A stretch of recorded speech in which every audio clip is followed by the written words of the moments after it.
Hi amigos, welcome back to my channel. ఎక్స్లో Trump చేసిన ఒక ట్వీట్ బాగా వైరల్ అవుతుంది.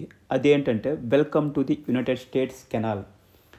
ఇది ట్రంప్ పనామా కెనాల్ని ఉద్దేశించి చేశాడు. అయితే ట్రంప్ ఇలా మాట్లాడడానికి గల కారణం పనామాలో చైనా భారీగా పెట్టుబడులు పెట్టడం మరియు పనామా దేశం అనేది చైనాకి తొత్తుగా మారడం.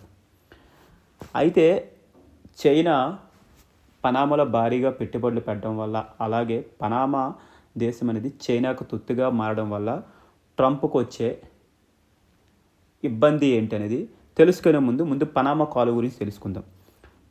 పనామా కెనాల్ వెడల్పు 150 మీటర్లు నుండి 130 మీటర్లు ఉంటుంది. అలాగే పొడవు 82 కిలోమీటర్లు ఉంటుంది. అయితే ఈ కెనాల్ ఎందుకంత ఇంపార్టెంట్ అంటే 1914 కంటే ముందు పసిఫిక్ ఓషన్ నుండి అట్లాంటిక్ ఓషన్ వెళ్ళడానికి సౌత్ అమెరికా చుట్టూ తిరిగి వెళ్ళాలి. ఫర్ సపోజ్ చైనాలోని షాంఘై నుండి న్యూయార్క్ సిటీకి వెళ్ళాలంటే దాదాపు 30,000 కిలోమీటర్లు ట్రావెల్ చేయాలి. వన్స్ 1914లో పనామా కాలువ వచ్చిన తర్వాత కేవలం 19,500 కిలోమీటర్లోనే షాంఘై నుండి న్యూయార్క్ చేరుకోవచ్చు. అమెరికా యొక్క 70% ట్రేడింగ్ ఈ కెనాల్ గుండా జరుగుతుంది.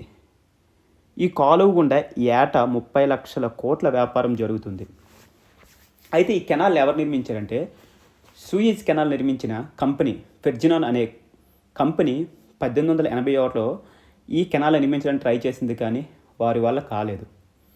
1904లో అమెరికా ఈ ప్రాజెక్ట్ని టేక్ ఓవర్ చేసింది. 1914లో ఎంతో కష్టపడి ఈ ప్రాజెక్ట్ని కంప్లీట్ చేసింది. ఈ ప్రాజెక్ట్ని కంప్లీట్ చేసే క్రమంలో అమెరికా తన వర్కర్స్ చాలామంది ప్రాణాలను కోల్పోయింది. అయితే తర్వాత 1964 వరకు ఈ కాలువ అనేది అమెరికా కంట్రోల్లోనే ఉండేది. 1964 పనామా ప్రజలు అమెరికా ఆధిపత్యంపై తిరుగుబాటు చేశారు.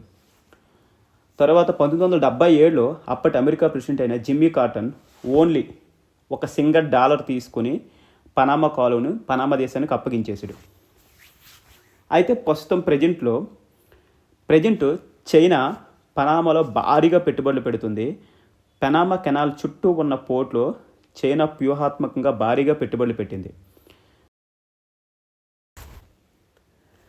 అమెరికా షిప్లో ఈ కెనాల్ గుండా వెళ్ళాలంటే ట్యాక్స్ కట్టాలి. ఆ ట్యాక్స్ కూడా చైనా కంపెనీస్కి కట్టాలి.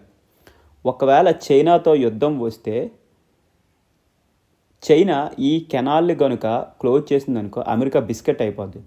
అందువల్ల ట్రంప్ ఎంతో అంటే తమ దేశ పౌరులు ప్రాణాలు తెగించి కట్టిన ఈ కెనాల్ని మళ్ళీ తిరిగి స్వాధీనం చేసుకోవాలనేసి ఆ ట్వీట్ చేశాడు అనమాట.